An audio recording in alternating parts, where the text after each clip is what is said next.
अल्हम्दुलिल्लाहि रब्बिल आलमीन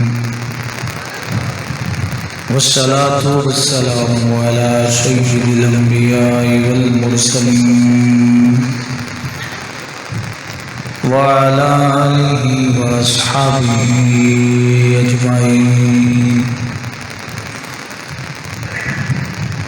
अम्मा बअद फ़अऊज़ु बिल्लाहि मिनश शैतानिर रजीम। बिस्मिल्लाहिर रहमानिर रहीम।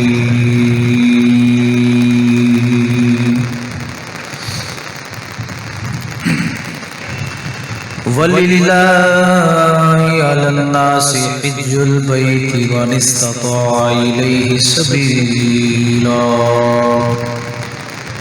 वमन कफ़र फ़इन्नल्लाह गनिय्युन अनिल आलमीन।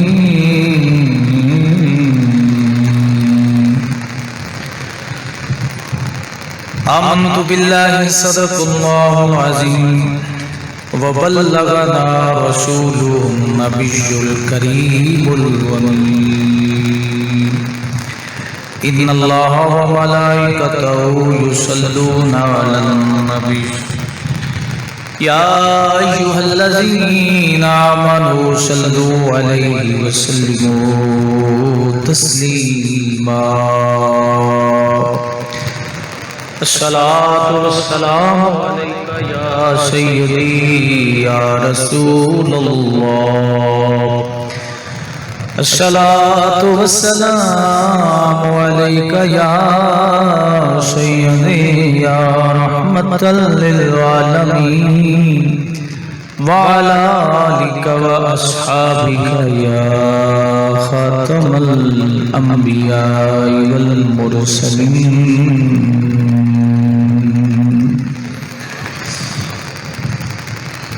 दुनिया के बुत कदमों में वो पहला घर खुदा का, दुनिया के बुत कदमों में वो पहला घर खुदा का। हम उसके पास हैं, वो पास हमारा।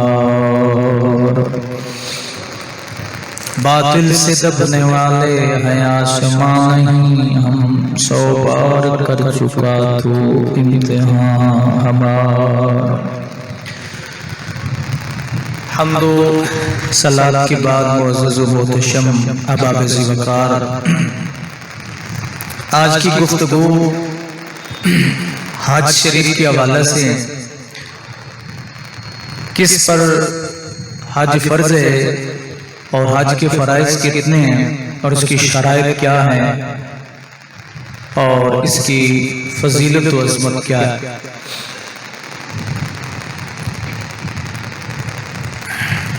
नबी करीम सल्लल्लाहु अलैहि वसल्लम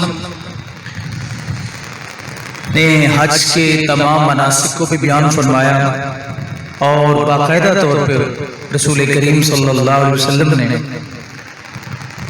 अपनी उम्मत को हज करके भी दिखाया और मसाइल व मामलात बड़ी मोहब्बत से हुज़ूर सल्लल्लाहु अलैहि वसल्लम ने अपने गुलामों को सिखाया है। अल्लाह रब्बुल इज़्ज़त ने कुरान मजीद फुरकान हमीद में इस अजीम इबादत का तज़किरा करते हुए इरशाद फरमाया, इन्ना अव्वला बैतिन वुदिया लिन्नासी लल्लज़ी बिबक्कता मुबारकम व हुदल लिल आलमीन, कि बेशक पहला घर जो लोगों के लिए बनाया गया वो मक्का है, जो बड़ा बरकत वाला है, मुबारक है और तमाम जहानों के लिए हिदायत है। उसकी एक वजह ये कि फरमाया फीही आयातुन बय्यिनात, कि इसमें अल्लाह रब्बुल इज़्ज़त की तरफ से खुली निशानियां हैं और उन निशानियों में एक निशानी मकाम इब्राहीम, वो हज़रत इब्राहीम अलैहिस्सलाम का मकाम है जहाँ उनके कदम लगे। वमन दखलहु काना आमिना, और जो उसमें दाखिल हो जाए शहर में वो अमन में हो गए। वलिल्लाहि अलन नासि हिज्जुल बैति, और अल्लाह रब्बुल इज़्ज़त की तरफ से लोगों पर रब हज है अल्लाह के उस घर का वो फर्ज किया गया किस बंदे के, फरमाया मन इस्तता इलैहि सबीला, जो उसके रास्ते में जाने की इस्तिताअत और ताकत रखता है। वमन कफरा फइन्नल्लाह गनिय्युन अनिल आलमीन, और जिसने इनकार किया बस बेशक अल्लाह रब्बुल इज्जत तमाम जहानों में उससे बड़ी है। अल्लाह अकबर। तो हज शरीफ जो है, अब उम्मीद तौर पर यह समझा जाता है कि ये माली जो वुसअत है उसकी वजह से फर्ज होता है, बल्कि मैं ये कहता हूं कि ये नसीब वालों को नसीब होता है। अगर नीयत में इखलास हो तो असबाब ऐसे बनते हैं कि बंदे को पता नहीं रहता।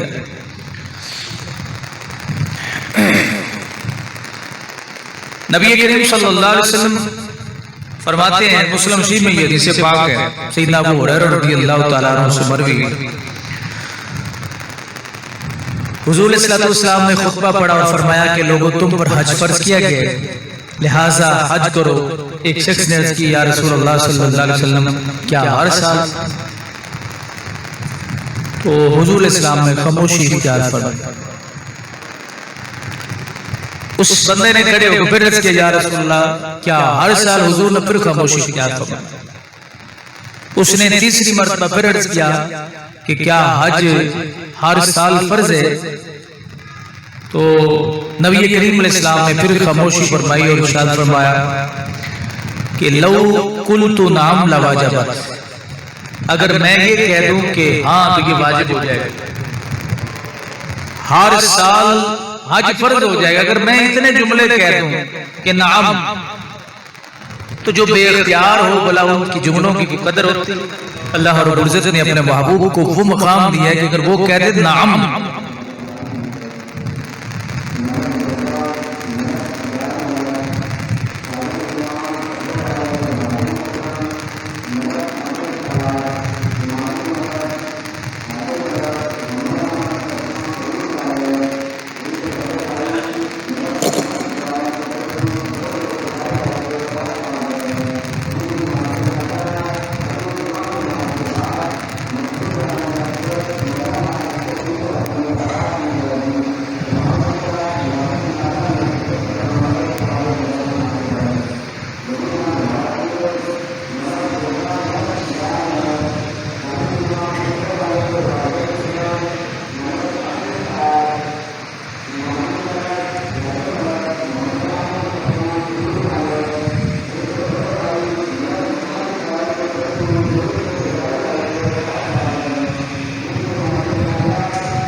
तो हुनी जाके मना कर दो, फिर दरम्यान कोई और ऐलान शुरू हो जाए, उन्हें मना कर दो। तो नबी करीम सल्लल्लाहु अलैहि वसल्लम ने फरमाया लौ कुल्तु नाम, कि अगर मैं कह देता हाँ लवाजबत, तो हर साल हर साहिब इस्तिताअत पर हज फर्ज हो जाता। तो फिर क्या होता जनाब कि हर साल जो है वो हर साहिब इस्तिताअत को जाना पड़ता। तो अब हालात ऐसे हैं कि जो साहिब इस्तिताअत हैं वो भी इससे कासिर नजर आ रहे हैं।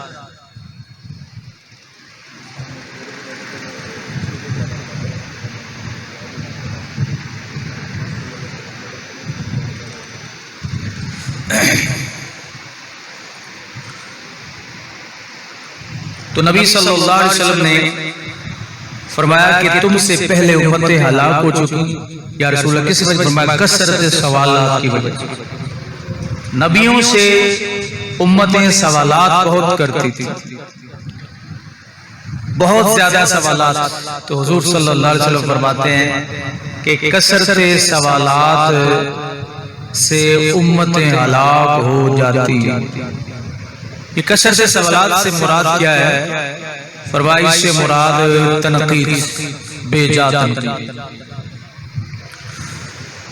उठा क्यों है, बैठा क्यों है, ऐसे क्यों देखता है। ये जो इस तरह के सवालात होते हैं ये हलाकत का बायस बनते हैं। बुखारी और मुस्लिम के अंदर हदीस पाक है, हुजूर सरवर दो आलम सल्लल्लाहु अलैहि वसल्लम से पूछा गया, या रसूल सल्लल्लाहु अलैहि वसल्लम कौन सा अमल सबसे ज्यादा अफजल है? तो रसूल करीम सल्लल्लाहु अलैहि वसल्लम ने फरमाया अल्लाह और उसके रसूल पर ईमान। अर्ज़ की फिर फरमाया अल्लाह की राह में जिहाद। अर्ज़ की फिर फरमाया हज। तीसरे नंबर पर नबी इस्लाम ने फरमाया कि अल्लाह और बुजुर्ग की बारगाह में ये अजीम इबादत है और ये अफजल अमल है। इसकी वजह क्या है? सरकार दो आलम सल्लल्लाहु अलैहि वसल्लम फरमाते हैं, ये हदीस भी बुखारी और मुस्लिम के अंदर मौजूद है, इमाम तिरमिज़ी, नसाई, इब्न माजा ने जिक्र किया कि जिस शख्स ने हज किया और रफ्स नहीं किया, उसने कोई गंदी गलीज गुफ्तगू नहीं, या वो जहालत का ये मयार बन रहा है। और जहालत की इंतहा है कि कोई शख्स अगर गंदी गुफ्तगू करता है, गंदे जुमले बोलता है, गंदी बातें करता है, गालियां देता है, तो लोग उसको भी करामत समझते हैं। ये क़यामत की अलामात में से एक अलामत समझे। और ऐसी चीजों को करामत बताना ये उस शख्स की बद कलामी में मजीद इजाफे का सबब बनता है, वो शेर हो जाता है, जिद्दी हो जाता है। फरमाया रफ्स नहीं किया, उसने कोई गलत कलाम नहीं बोला, गंदी बात उसने नहीं, जिसने हज किया और कोई गलत बात ना की, फाश कलाम ना किया, तो पता ये चला कि अगर हज करे और बद कलामी करे, फाश कलाम करे, तो उसके हज का खतरे में पड़ जाए। ये अंदाजा लगा। वला फिस्क, और उसने फिस्क गुनाह भी नहीं किया। तो नबी अलैहिस्सलातु वस्सलाम ने फरमाया वो उस दिन ऐसे हो गया कि का यौमिन वलदतहु उम्मुहु, कि गोया उसे उसकी मां ने आज जन्म दिया। उसके सारे गुनाह, उसके सारे खाते वो माफ हो जाते हैं। किस शख्स के? जिसने हज किया और कोई गलत बात नहीं की, गलत कलाम नहीं किया, गुनाह नहीं किया, तो ऐसे हो जाता है कि गोया वो खुद आज दुनिया में आया है। जैसे दुनिया में बच्चा आता है तो आप समझते हैं कि जानते हैं कि वो बिल्कुल बेगुनाह होता है, तो इस तरह वो आदमी हो जाता है। अगली हदीस पाक में, ये बुखारी और मुस्लिम के अंदर है, रसूल करीम सल्लल्लाहु अलैहि वसल्लम इरशाद फरमाते हैं कि हज करने से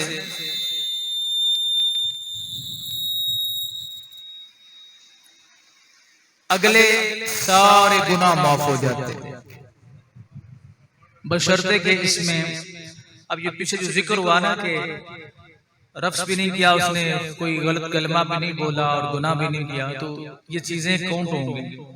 कि अगर आपकी नीयत ही शुरू से खराब है कि आप एक दिखलावे के लिए जाना चाहते हैं और अपने नाम के साथ लफ्ज हाजी जो है, और ये भी याद रखें जो शख्स उम्रा करके आते हैं उसे हाजी नहीं कहते, उसे हाजी नहीं मोतमिर कहते हैं। क्या कहते हैं? मोतमिर। याद कर लेना, मोतमिर कहते हैं।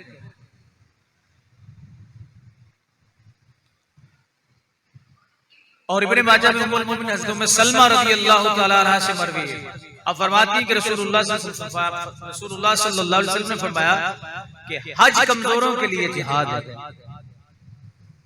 जो शख्स हज पर नहीं, जिहाद पर नहीं जा सकता, तलवार नहीं उठा सकता, लड़ाई नहीं कर सकता, हुजूर ने फरमाया उनके लिए ये क्या है? जिहाद है कि गोया वो हज पे जाए, उन्हें जिहाद का सवाब जो मिले। और उम्मुल मोमिनीन सैयदा आयशा रज़ियल्लाहु तआला अन्हा फरमाती, मैंने इसके या रसूलुल्लाह सल्लल्लाहु अलैहि वसल्लम औरतों पर जिहाद फर्ज है? तो नबी करीम सल्लल्लाहु अलैहि वसल्लम ने फरमाया हाँ, उनके जिम्मे वो जिहाद है जिसमें लड़ना नहीं, जिसमें लड़ना नहीं। औरतों का मिजाज तो लड़ाई की तरफ ज्यादा, लड़ाई डालना भी उनका खास है। हुजूर ने फरमाया मेरी उम्मत के दो फितने हैं, दो फितने मेरी उम्मत, एक दौलत और एक औरत। फसाद इनकी वजह से बर्पा होता है, बर्बादियां इनकी वजह से बर्पा होती है, तबाहियां इनकी वजह से बर्पा होती है।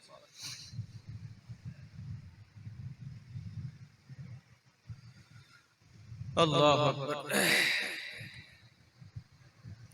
रसूल पाक सल्लल्लाहु अलैहि वसल्लम इरशाद फरमाते हैं कि औरतों पर वो जिहाद है जिस जिहाद में लड़ना नहीं है। या रसूल अल्लाह वो क्या? हुजूर सल्लल्लाहु अलैहि वसल्लम फरमाया वो तुम्हारा जिहाद जो है, निर्देशक को हुजूर फरमा रहे हैं वो हज है, कि गोया तुमने हज कर लिया, तो ऐसे ही है कि गोया तुमने जिहाद कर लिया। इमाम तिरमिज़ी ने इस हदीस को नकल फरमाया अब्दुल्लाह इब्न मसूद रज़ियल्लाहु तआला अन्हु की रिवायत।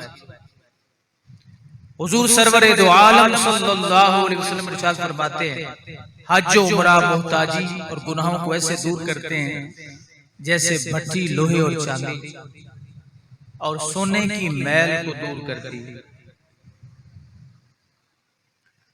यानी हज उम्रा से मोहताजी भी दूर होती है, गुर्बत भी दूर होती है, इhtiyāजी जो है वो भी दूर होती है। और ये फजीलत अल्लाह रब्बुल इज्जत ने इस अजीम इबादत जो है उसको अता फरमाई।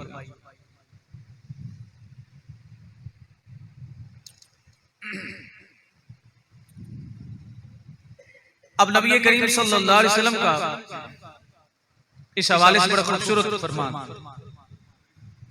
अब्दुल्लाह इब्न अब्बास रज़ियल्लाहु तआला अन्हुमा से मरवी कि हुजूर सरवर दो आलम सल्लल्लाहु अलैहि वसल्लम फरमाया कि रमजान में मेरे साथ उम्रा करने वाला हज के बराबर सवाब पाता है।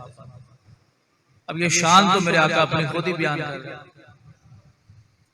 कि एक आदमी अकेला हज करने के लिए जाए उसकी और हैसियत है, उम्रे के लिए जाए उसकी और हैसियत। हुजूर ने फरमाया अगर मेरी मायत में मेरी संगत में उसने हज किया, उम्रा किया, ऐसे ही है कि गोया उसे हज का सवाब जो है वो अल्लाह रब्बुल इज्जत अता फरमाए। मायत मुस्तफा में इसीलिए कहते हैं ना कि बुजुर्गों के साथ जाने में और बरकतें होती हैं। उसकी असल ये हदीस पाक जो है कि जिसमें खुद आका दो आलम सल्लल्लाहु अलैहि वसल्लम फरमा रहे हैं कि मेरे साथ उम्रा करने वाला भी ऐसे है कि गोया उसे अल्लाह ताला हज का सवाब जो है वो अता फरमाए। नबी करीम सल्लल्लाहु अलैहि वसल्लम ने फरमाया कि हाजी अपने घर वालों में से 400 की शिफाअत करेगा। जो हज करने वाला है वो अपने अहले खाना, अपनी अजीज व क़रबा, अपने रिश्तेदारों में से 400 अफराद की शिफाअत करने का अल्लाह उसे हक अता फरमाएगा।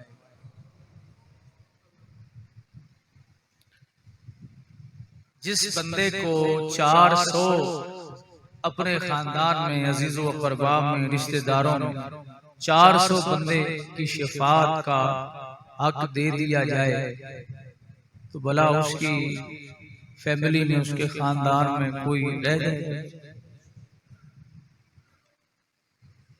अब इसने जिसको इतना हक दिया जा रहा है इसने किया क्या है, इस पे जरा गौर करना। इसने जनाब पाकिस्तान से इहराम बांधा है, लाहौर से बांधा या कराची से बांधा या वहां जाके बांधा, सफेद कपड़े इसने पहने हैं, इहराम की पाबंदियां इस पे शुरू हुई हैं। ये मक्का पाक में गया है, इसने पहली नजर डाली है एक कमरे पे। शान इसकी क्या कितनी बढ़ रही, किया इसने क्या है, बंदा कुछ करके ही कुछ पाता है ना। इसने पहली नजर डाली एक कोठा शरीफ पे, एक कमरे पे।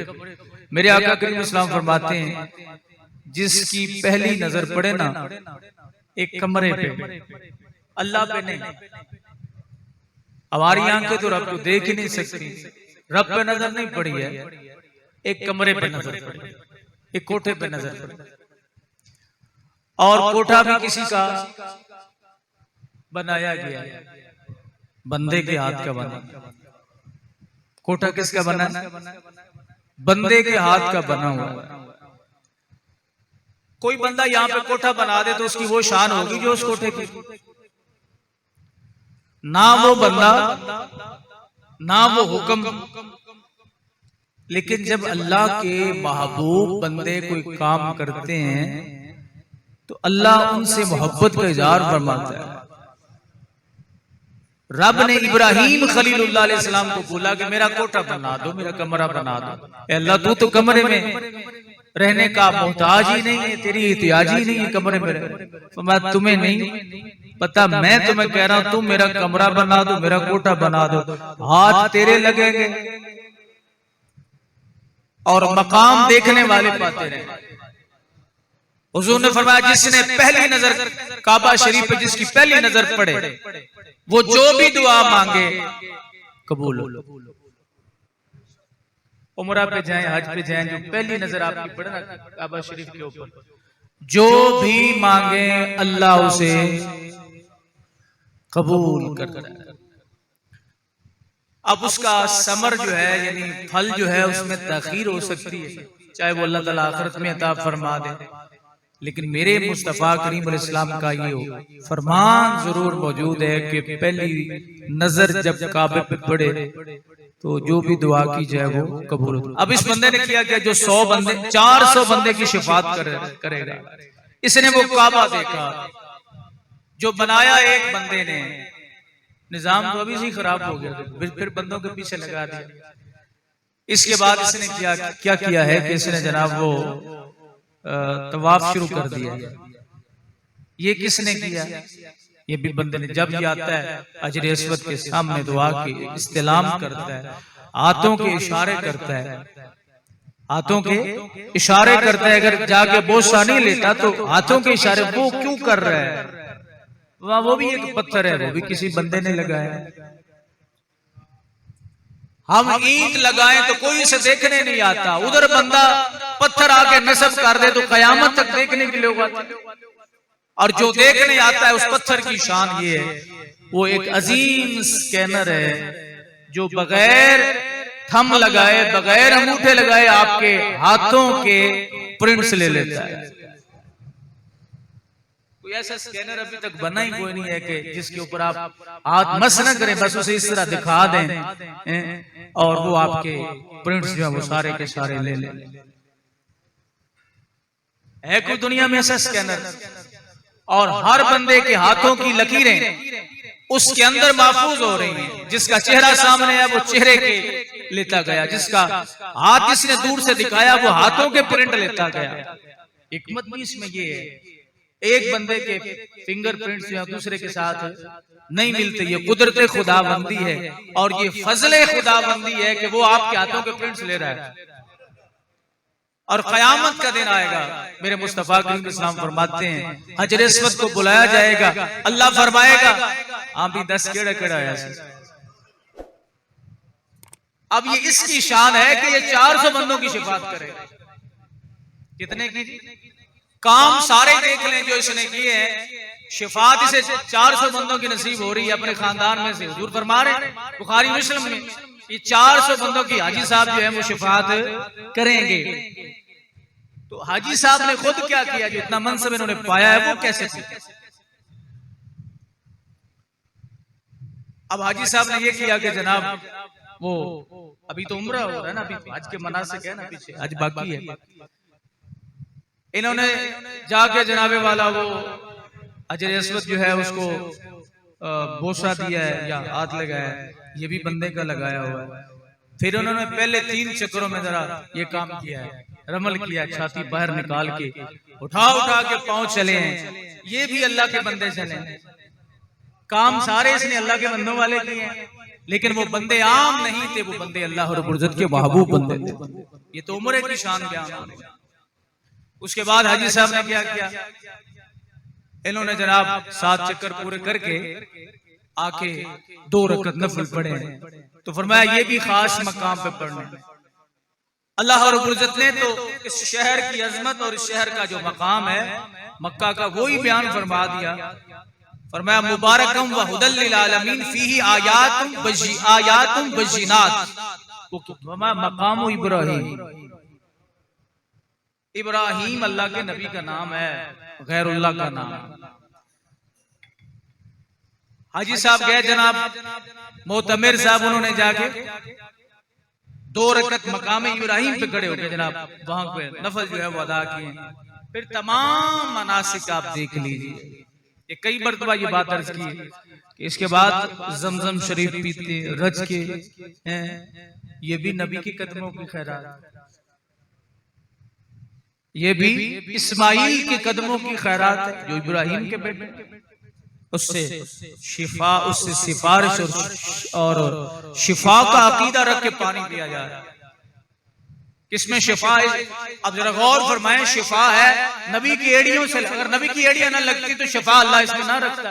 रब समझा रहा है कि मैं शिफा तुम्हें डायरेक्ट नहीं देता, किसी वसीले से देता। पियो, तुम पानी पीते रहो वो जमजम शरीफ का।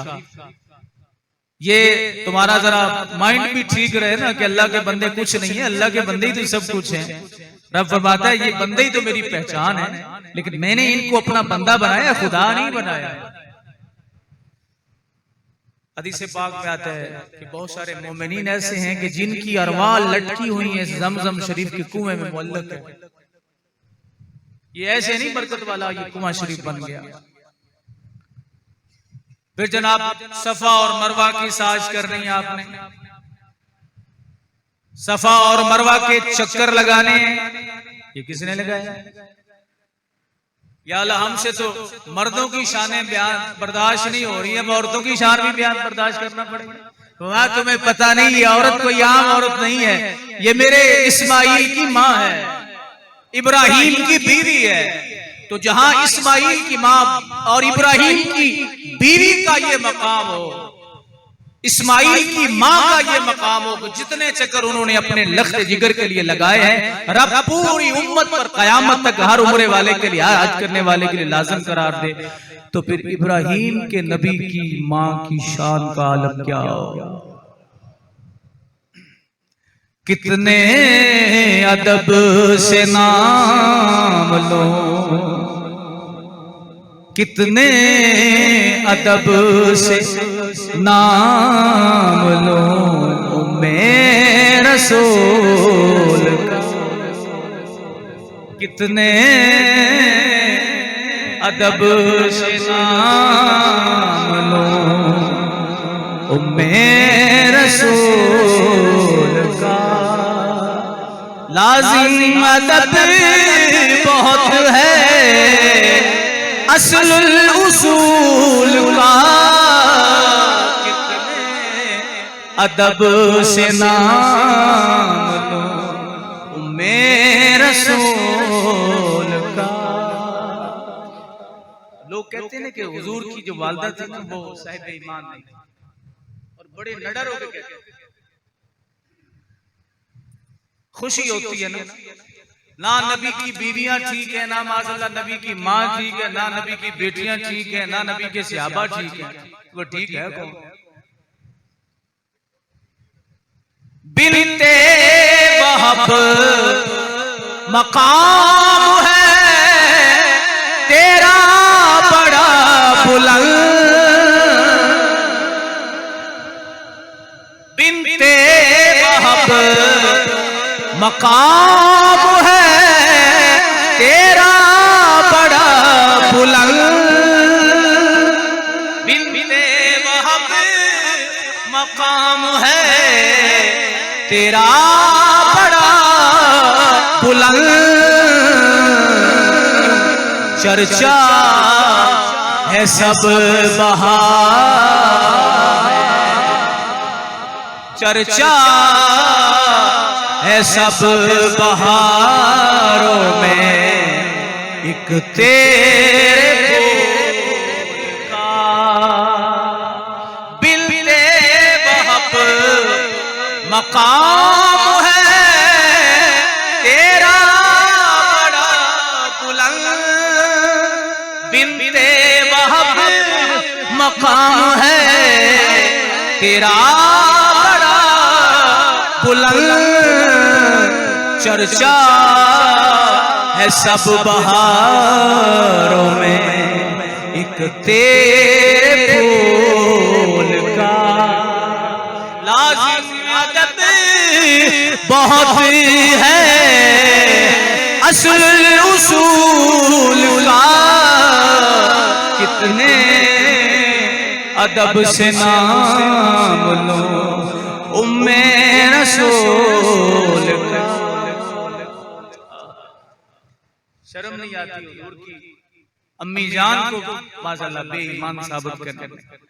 कल क़यामत के दिन तुमसे पूछा जाएगा दुनिया में क्या करते रहे। या अल्लाह हमने एक काम किया, एक नबी के यारों को गालियां दी, एक नबी के यारों को बुरा कहा, एक नबी की अज़वाज को बुरा कहा, एक नबी की मां को काफिर कहा, क्या मुंह दिखाओ?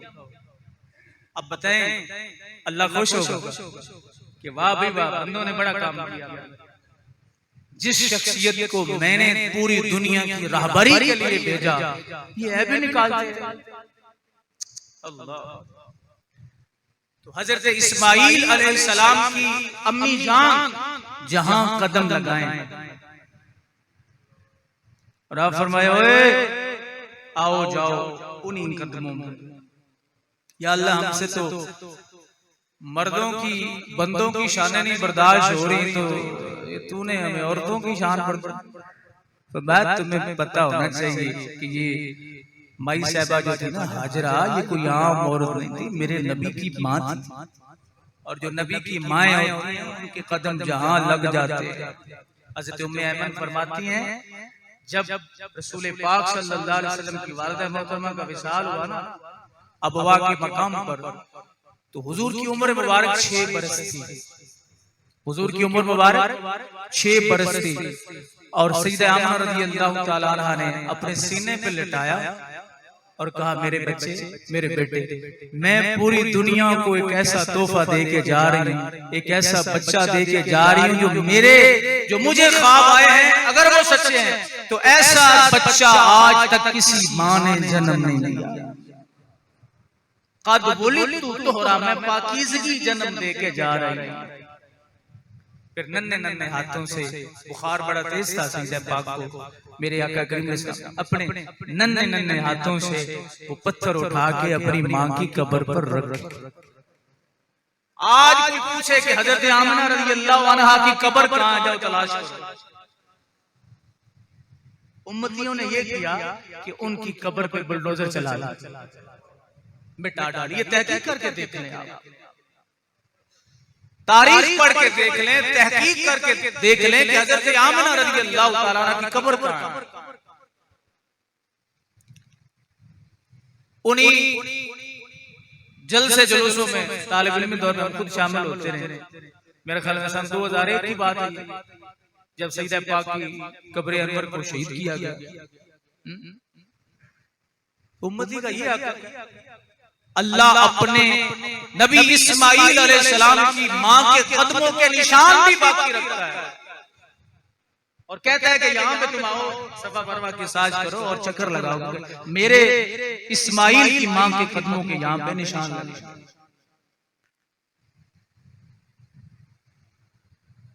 तो उम्मत क्या करे कि नबी आखिर ज़मान जो इस्माइल के भी नबी जो इब्राहिम के भी नबी उनकी मां की कब्र के साथ ये सिलसिला। क्या रसूल पाक अलैहिस्सलाम ने फरमाया नहीं कि मोमिन की कब्र की निशानी को बरकरार रखो। हज़रत उस्मान बिन मज़ऊन रज़ियल्लाहु ताला अन्हु का जब मदीना शरीफ में विसाल हुआ तो हुजूर ने फरमाया बड़ा पत्थर लेके आओ। सहाबा पत्थर लेके आए, रखा मेरे मुस्तफा ने उनकी कब्र पर। तो बाद में सहाबा ने या रसूल अल्लाह इसकी हिकमत क्या फरमाया, कयामत तक मेरे गुलाम की कब्र की निशानी कायम रहे। कब्रों की इबादत नहीं करनी, उनकी निशानियों को मस्मार नहीं करना, वो बरकरार रखनी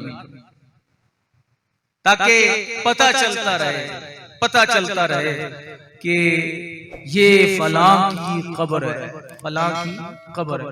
और फरमाया मेरे मुस्तफा ने कब्रों को जाके देखा भी करो। आप किसी भी कब्रिस्तान में जाएं तो तलाश करें यहाँ सबसे पुरानी कब्र कौन सी है, तो फिर आपको पता चलेगा कि कब्रों में जाने से कितनी आखिरत याद आती है और कितना फायदा होता है। ना कब्रें रहे, ना कब्रों पे जाएं, ना आखिरत की याद आए। यही तो वजह है ना कि ऊपर डाले हुए हैं जनाब जुब्बे कुब्बे और नीचे वो साहिब नंगे हैं। समझाई कोई? अल्लाह का अज़ाब तुम पर इसलिए नहीं आ रहा कि तुम एक ऐसी जगह पे बैठे हो कि जहां मेरे मुस्तफा का रोज़े अनवर है, जहां पर रब्बुल जलाल का घर है, वरना तुम्हें पता चल जाता जो काम तुम वहां बैठ के कर रहे हो। 1 साल पाकिस्तान बर्रे सगीर पाक व हिंद के 1 साल लोग ये कहें कि हमने हज पे नहीं जाना, उम्रे पे नहीं जाना, ये भूखे मर जाएंगे। जो इनके काम है ना, जितना ये पैसा हमसे इकट्ठा करके और फिर हमारी हुकूमतें सुभान अल्लाह गैर मुस्लिम ममालिक में जब हज के दिन आते हैं तो वो कम कर देते हैं, किराए भी कम करते हैं, हर शे कम करते हैं। और माशाअल्लाह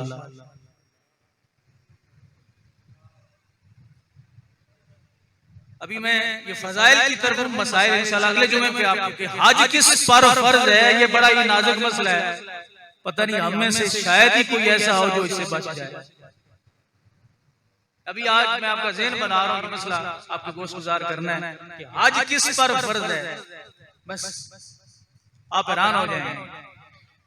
तो रब्बुल जलाल ने क्या फरमाया? नबी अलैहि सलाम ने फरमाया 400 बंदों की शिफाअत करेगा। कौन?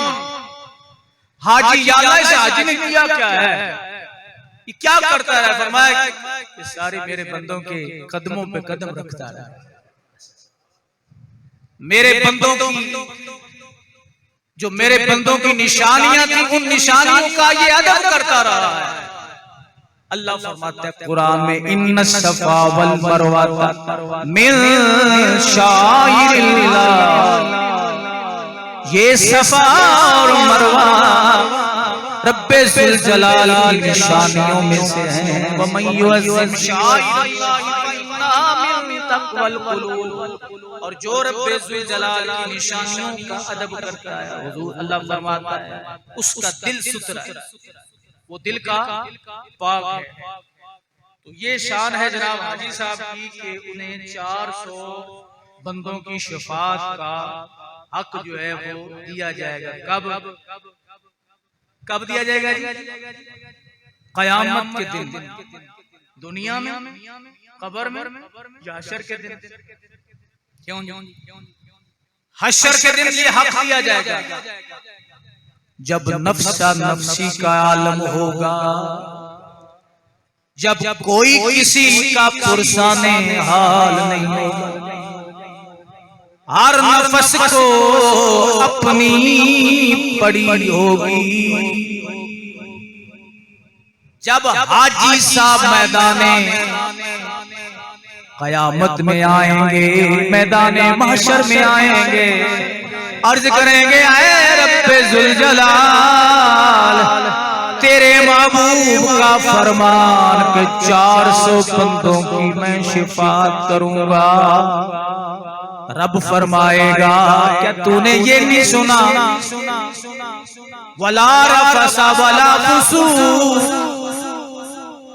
जो शर्तें मेरे मुस्तफा ने लगाई थी वो पूरी की हैं।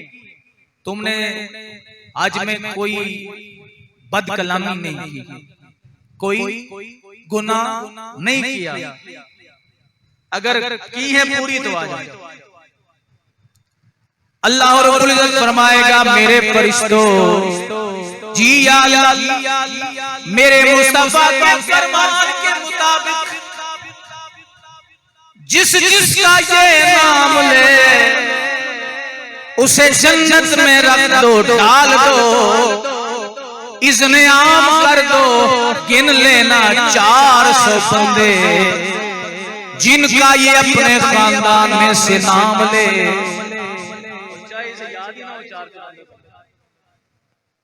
वो एक दिन कुछ महकमे वालों ने मुझसे पूछा कि आपकी नानी का नाम क्या था? मैंने बड़ी मुशीरा को फोन किया कि पता है नानी का नाम? बंदा भूल जाता है। तो 400 अफराद आपको दुनिया में अपने खानदान के याद होने चाहिए।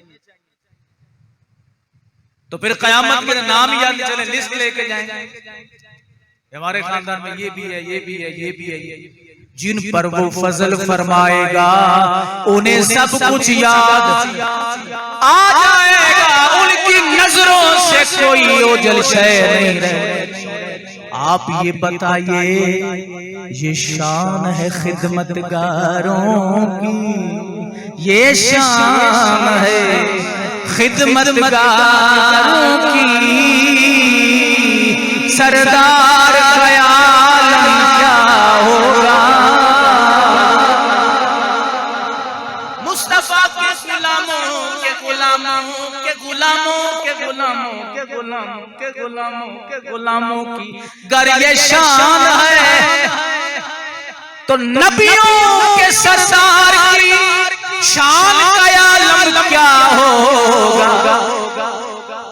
400 बंदों की शिफात अगर एक हाजी कर सकता है, तो जिसकी वजह से ये मनसब मिला, ये शान है खिदमतगारों की।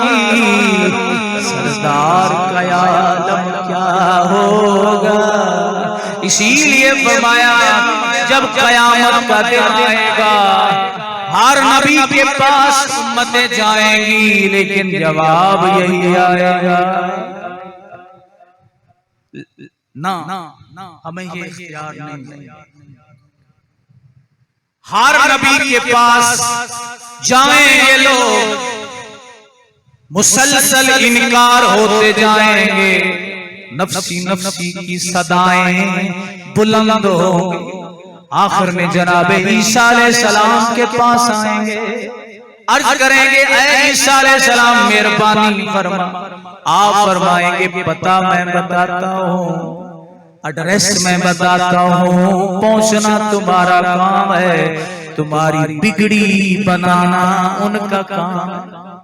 और फरमाएंगे जनाब ईसा अलैहिस्सलाम, मुझे उम्मीद है कि जिसको भी आज उनकी दीद है, मैदाने महशर में उसकी ईद है।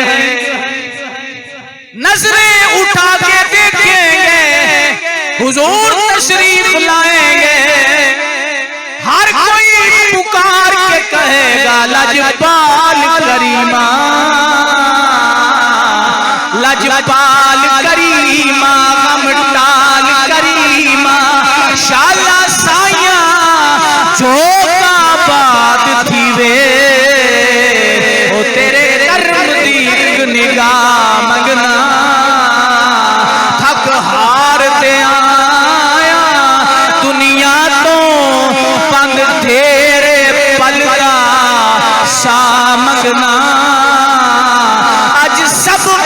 कोई शे लोड़ नहीं, तेरे कदमी मरन दी जा मगना। इमाम आले सुन्नत बोले, कहते तेरे टुकड़ों पे पले, तेरे टुकड़ों पे पले, तेरे टुकड़ों पे पले, खैर की ठोकर पे न डाल, झिड़कियां छोड़ के सदका क्या जूदो करम है शाहे बतहार तेरा, नहीं सुनदाई नहीं मांगने वाला तेरा। और तेरे टुकड़ों पे पले, गैर की ठोकर पे न डाल।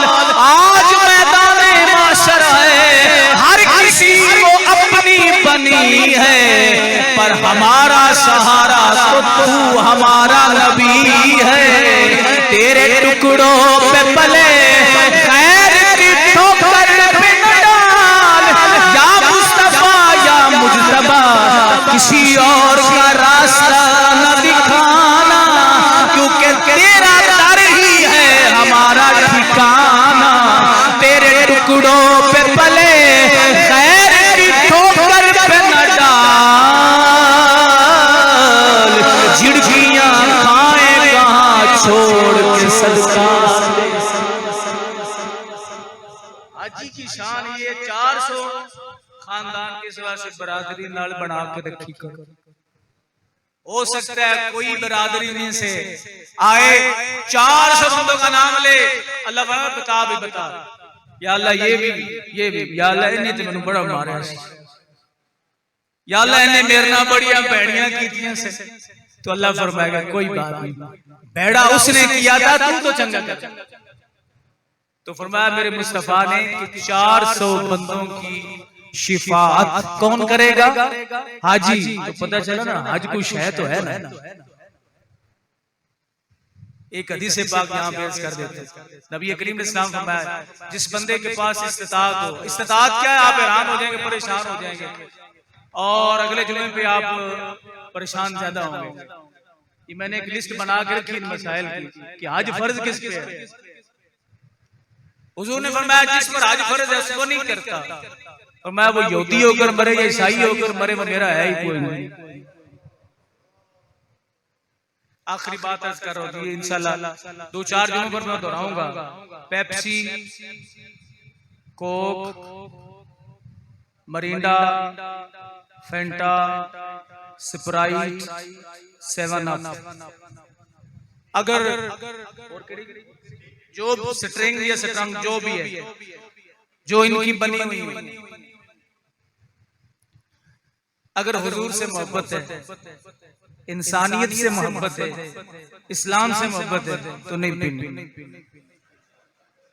चस आ जाए जनाब जेड़े स्टॉक दुकाना ते पहन उन्होंने को गड्डियां वापस लेके जाओ। क्यों? साड़ियां जुतियां ते साडे सिर।